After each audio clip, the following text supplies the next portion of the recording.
So, Episode1, just a little bit of background. So we're a UK-based early stage VC, so we do £250 to £1 million checks into UK software-driven companies.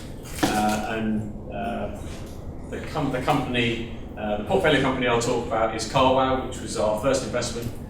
So CarWow is a business, UK business, that is trying to take the hassle out of buying a new car. So at the moment you go, or historically, when you buy a new car, you go to the dealer, you meet the dealer who's kind of like a bit lower down the chain than estate agents or VCs. And you say, I like the car, I want a silver one, and the guy, and then you get into a price negotiation. The guy goes, oh, I'll go talk to my manager, and I can give you 3% off, and 3% is bullshit, but you're not a very good negotiator because you're English. So you pay 3%, you go back and you think, I didn't really like the guy, I don't really like going to the outskirts of London, which is where most of the car dealerships are situated, and it's, the car is probably the second most expensive thing you're going to buy in a lifetime, but the whole process is broken. So we met the founder, a guy called James Hind, whose father had been a car salesperson, owned a couple of dealerships in the northwest, and James decided that he wanted to effectively automate this process. So when we met him, it was a telephone-based operation. People would phone him up and say, I want a Volkswagen Golf, silver with leather seats, 2.5 engine, and he would then phone 4 or 5 of the dealers who he had built a relationship with. And he's now developed that, so when we invested there were 2 of them, James and his girlfriend, and they had a website, but it was basically a telephone-based operation. And the reason we like it is roughly 2.5 million new cars get sold in the UK every year, so it's a big market. Most people, including all 3 of the partners of Episode1, had been through the process that I've just described of, fantastic experience to buy a car, but actually dealing with people you don't really want to deal with is broken. And so we first invested in James, 2 people operating out of his flat around his kitchen table, and we invested £125,000 at that point so that he could hire a CTO to start to build a website, and he managed to recruit a guy who was a quant analyst at Barclays Capital, who would be making 750,000 quid a year as a quant analyst, and we thought that was a pretty good sign that he was able to attract a business making sort of 2,000 quid of revenue a month, was able to attract a CTO with that kind of earning power and pedigree. And forward wind 15 months, which is how long we've been invested. The business has raised a total of about £7 million. So the latest round was led by Balderton Capital, who are on this Series A. He's now selling about 2,000 cars a month. And I think the biggest reason he's been successful is he has made absolutely no compromises on his hiring. And for all the guys who are founders of businesses out there, I think the most important thing to do is to only hire fantastic people. So hire people who are better than you, all the way down the line.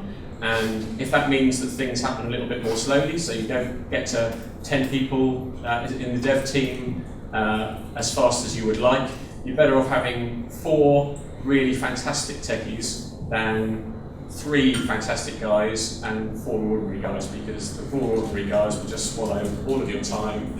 You'll need to manage them, and you will, in the long term, reap the rewards of being really, really particular about the hiring. And what else do you want me to say about? Okay, so back more generally about Episode1, which is what I sort of came prepared for. We have 13 companies, and now. So we're a startup, so it took us 18 months to raise our fund. So we feel the pain of everybody out there who's going through a fundraising process. It's tough. There must be somebody out there who's never been through a fundraising process, but I haven't met. And so what we ask all of our prospective investees when we meet a company is kind of, what's the problem you're trying to solve and why are you different? So that's we try and challenge ourselves to answer the same question. And the reality is, it's very difficult to explain to entrepreneurs before you've invested in them how you can help. So the guys like Axel, Balderton, Index, They all have 20, sometimes even 30 years of experience of investment. They have a network on the West Coast, all that sort of stuff. We're a startup in an incredibly competitive industry.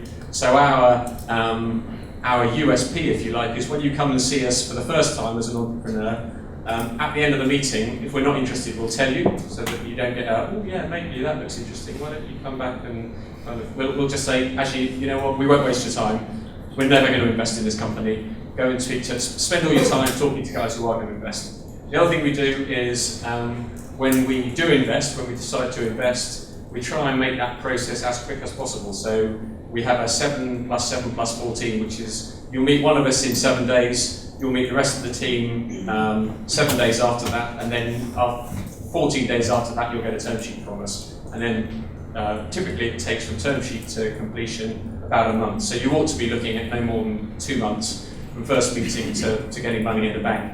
And that means that you can focus on building the business and hiring great people and all that kind of good stuff. Then post-investment, or actually pre-investment, we have something that I talked about last time, which is called a pre-mortem, which is, if you've read Daniel Kahneman, Thinking Fast and Slow, we'll give you 12 months money.